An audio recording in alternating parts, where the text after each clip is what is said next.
Suka na décoration. Kitoko makasi. Baby shower. Bino tu boye ba baby shower te biso na pe anglophone na wa. To sale la kango bota décoration. Yango bana to sa décoration ngoko to ye barakaka. Toza en Australie na pe faire une baby shower Mireille. Bota décoration kitoko makasi. Zo pesa ponsa kitoko. Nice.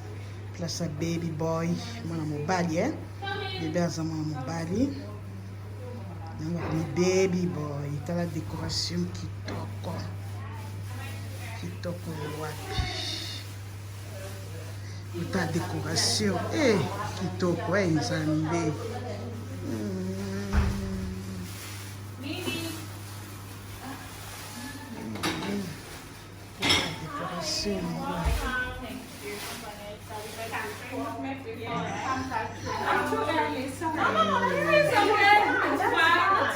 Yama décoration da sali. Tuna sali décoration. Dans les sacs de décoration. Lelo na baby shower ya mama Mireille. Ya ndeko na nga ya mwasi kwa. Esengo na mweba komi baby boy ya. Na décoration talaka omoni baby boy. Baby boy aza mwana mobali. Kitoko makasi. Pepe komona présence ya mama Eva.